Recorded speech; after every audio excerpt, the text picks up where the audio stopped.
Hey YouTube world, welcome back to at another video. तो आज का जो हमारा टॉपिक है वो है हीट का लाइव कोडिंग करना। पिछले वीडियो तक हमने देख लिया था इसका टर्मिनोलॉजी, हम कैसे हमने 100 को ऐड करा था। बेसिकली दो इंसर्ट करे थे हमने, वैल्यू 100 और 75 दोनों को ऐड करके देखा था, स्वैपिंग देखी थी और ये भी देखा था हम हॉप कर रहे हैं। बेसिकली इस हीप की लैंग्वेज में उसे बबलिंग कहते हैं। ठीक है, बबल करना, यहाँ से 72 को बबल करके यहाँ करना, 100 यहाँ आया तो उसको बबल करके 0 तक पहुंचाना।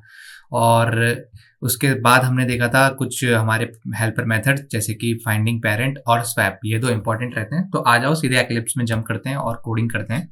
एक क्लास बनाई है मैंने, public class heap data structure. ठीक है, इसके अंदर मेरा रहेगा main method public static void main string arcs.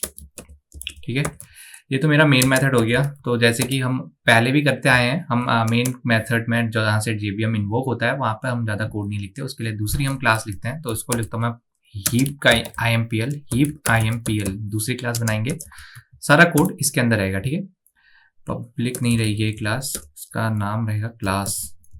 ठीक है, पब्लिक हीप IMPL।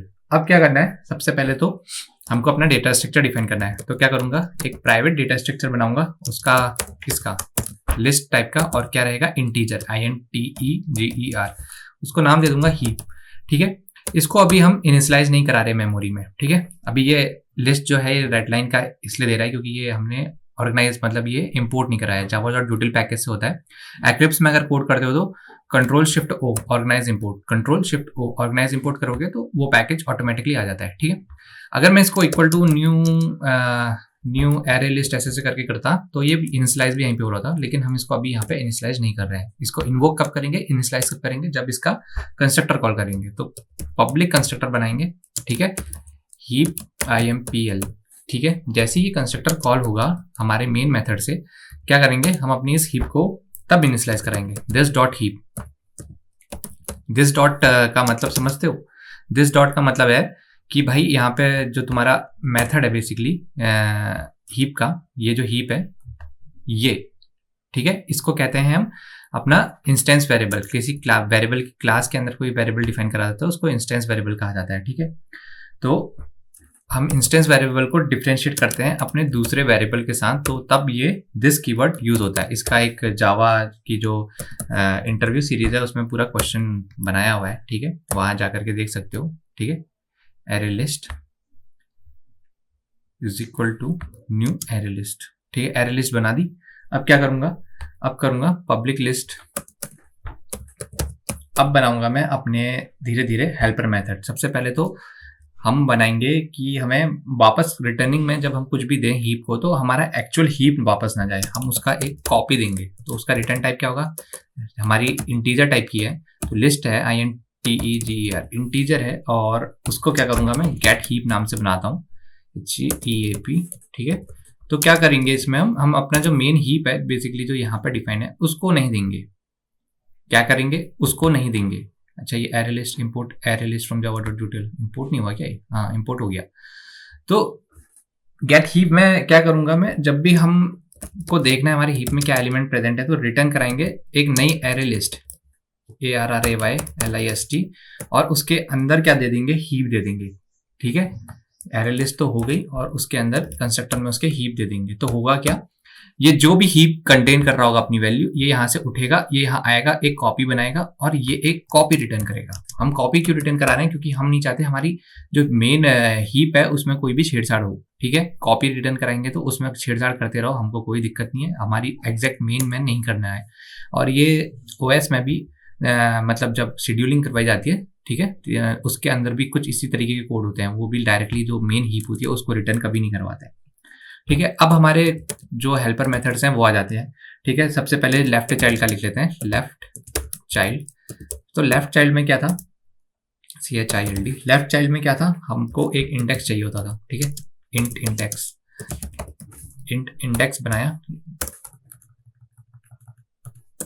इंडेक्स बनाया, और क्या होता था, हम एक फॉर्मूला यूज करते थे, याद है, RETURN।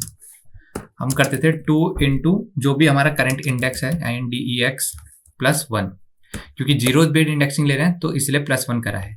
सेम इसी को हम कॉपी कर लेते हैं राइट चाइल्ड के लिए भी, ठीक है, उसमें +2 हो जाएगा। इसका नाम दे देंगे राइट चाइल्ड, RIGST, और इसमें +1 की जगह दे देंगे +2, ठीक है। ये हो गया हमारा राइट और लेफ्ट चाइल्ड को आइडेंटिफाई करने वाला। अब तीसरा इनका इंपॉर्टेंट है पेरेंट। ये बहुत ज़्यादा यूज होता है, ये भी प्राइवेट रहेगा और इंटीजर टाइप का इसका रिटर्न रहेगा, PARENT, ठीक है। ये क्या करता है, पेरेंट को फाइंड आउट करने में हेल्प करेगा। INDEX इंडेक्स लेता है और क्या करता है, वो पहले जैसा ही है, इंडेक्स डिवाइडेड बाई 2 वाला। तो अभी 0th पेड इंडेक्सिंग है तो 0 से शुरू होगा ना, तो -1 करना पड़ेगा, RETURN। 0 बेस्ड इंडेक्सिंग में क्या होता है, देखो यहाँ पे 0 1 2 3 4 5 6, ठीक है। अगर तुम इसको नॉर्मल भाषा में काउंट करने लगोगे तो ये क्या बनेगा, नॉर्मल भाषा में क्या बनेगा, इसके जगह 1 ही लिखोगे, इसकी जगह 2 लिखोगे, 3 लिखोगे, 4 लिखोगे, 5 लिखोगे, 6 लिखोगे और ये 7 लिखोगे। तो इनको मैच कराने के लिए 1 माइनस कराना पड़ता है इंडेक्सिंग को प्रॉपर रखने के लिए, ठीक है। तो क्या करूंगा, जो भी मेरा इंडेक्स है उससे -1 कराऊंगा, -1 करा दिया, उसके बाद क्या करूंगा, डिवाइड बाई 2। ये जो मैथमेटिकल चीजें हैं ये हम थ्योरेटिकल वीडियो में ऑलरेडी देख चुके हैं पहले कैसे करना है। तो ये 3 हेल्पर मेथड हमारे ये तो हो गए कॉमन वाले। अभी जो इंपॉर्टेंट है वो है स्वैपिंग। स्वैपिंग हीप में बहुत ज्यादा है, ठीक है। तो आओ स्वैपिंग का भी लिख लेते हैं, private void swap, SWAP, swap ले लेंगे, ठीक है। और क्या करेंगे, इंडेक्सिंग की इंडेक्स के बीच में होता है स्वैपिंग, तो INDEX एक ले लेते हैं, इंडेक्स 1, और एक इंटीजर टाइप का INDEX 2, ठीक है। 2 इंडेक्सिंग कर ला दी मैंने। अब क्या करना है इसमें स्वैपिंग में, एक टेम्परेरी वेरिएबल बनाएंगे, ठीक है। स्वैपिंग नॉर्मल होती है, और heap dot gate. Array list से तुम गेट कैसे कर सकते हो, गेट मेथड यूज होता है, और उसमें क्या प्रोवाइड कराना होता है, देखो यहाँ पे इंडेक्स डालना होता है। तो क्या करता है, return the element at the specific position in the list. तुम उसका इंडेक्स डालोगे, इंटीजर इंडेक्स, और उस एलिमेंट को वो रिटर्न करके देगा। तो क्या करेंगे हम, इंडेक्स 1 गेट कर लेंगे, इंडेक्स 1 गेट कर लेंगे, 1 गेट कर लिया और वो टेम्परेरी में स्टोर हो गया। तो अब 1 के ऊपर ऑपरेशन परफॉर्म कर सकते हैं। तो हीप डॉट सेट, सेट से क्या करते हैं, जब तुम इसमें इंडेक्स प्रोवाइड कराओगे और एक एलिमेंट प्रोवाइड कराओगे तो उस इंडेक्स में उस एलिमेंट की वैल्यू सेट कर दी जाती है, ठीक है। तो सेट करते समय क्या करना है, इंडेक्स 1 हमने ऑलरेडी स्टोर कर दिया है ना, तो इंडेक्स 1 हमने ऊपर टेम्परेरी वेरिएबल में स्टोर कर दिया, तो उसमें ऑपरेशन कर सकते हैं। तो क्या कर रहे हैं हम यहाँ पे, हीप डॉट सेट इंडेक्स 1 में क्या सेट कर दो, इंडेक्स 2 सेट करना है बेसिकली, लेकिन इंडेक्स 2 की वैल्यू सेट करनी है। तो वो इंडेक्स 2 की वैल्यू कैसे आएगी, जैसे ऊपर ली थी हमने, कैसे, हीप डॉट गेट से। तो इंडेक्स 2 की वैल्यू कैसे लोगे, ये तो इंडेक्स है ना, इंडेक्स थोड़ी सेट करना है हमें, उसकी वैल्यू सेट करनी है। तो क्या करोगे, हीप डॉट गेट, गेट क्या करोगे, इंडेक्स 2 गेट करोगे। तो ये क्या होगा, हीप डॉट गेट, ये जो वैल्यू है ये रिप्लेस हो जाएगी जो भी वैल्यू प्रेजेंट है इंडेक्स 2 पे उससे। और क्या होगा उसके बाद, हीप डॉट सेट चलेगा, हीप डॉट सेट क्या करेगा, उस करंट इंडेक्स पे ये वैल्यू को सेट कर देगा। बेसिकली ये जो लाइन है ना, हीप डॉट गेट, ये एक वैल्यू से रिप्लेस हो जाएगी उस एरे में जो भी इंडेक्स 2 पे जो भी वैल्यू है उससे, ठीक है। कंफ्यूज मत होना। अब क्या करना है, हीप डॉट सेट, अब किसको सेट करना है, अब इंडेक्स 1 पे सारे ऑपरेशन करे थे, अब इंडेक्स 2 को भी तो सेट करना है। तो इंडेक्स 2 पे क्या करना है, इंडेक्स 2 पे हमें अपना इंडेक्स 1 की जो वैल्यू है, ठीक है, इंडेक्स 1 की वैल्यू हम ऑलरेडी ले चुके हैं यहाँ, देखो ये हीप डॉट गेट इंडेक्स 1 कहाँ स्टोर करी है, टेम्प में। तो क्या डाल दोगे यहाँ पे, टेम्प डालोगे, TEMP, खत्म। ये है तुम्हारा पूरा स्वैपिंग का कॉन्सेप्ट, ठीक है। तो ये सारे हेल्पर मेथड थे इसके। अब मेन जो आता है वो है इंसर्ट मेथड। इंसर्ट कैसे करवाना है, हेल्पर की तो बात हो गई, इंसर्ट कैसे करवाना है वो थोड़ा कॉम्प्लेक्स कोड है, उसको नेक्स्ट वीडियो के लिए बनाया गया है।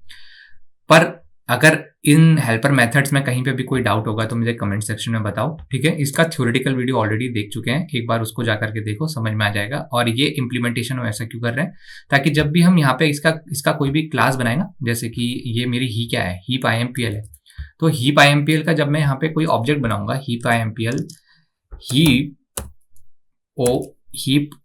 OBJ कर देता हूँ इसे, is equal to new heap IMPL, ठीक है, न्यू हीप IMPL। अब जैसी मैंने ये ब्रैकेट लगाया, ये क्या इन्वोक कर रहा है, इसको सेव करूंगा और कंपाइलर को दूंगा ना अगर, तो ये हीप IMPL क्या करेगा, इसको इन्वोक करेगा हीप क्लास के अंदर जो इसका कंस्ट्रक्टर प्रेजेंट है, तब ये हमको एक हीप बना के दे देगा। बेसिकली हम यहाँ पे भी कर सकते हैं, लेकिन कन्वेंशनल प्रोग्रामिंग में क्या होता है ना कि तुम इनिशियलाइज तभी कराओ जब कोई चीज को तुम खुद बुला रहे हो, तो बेटर अप्रोच वही रहती है।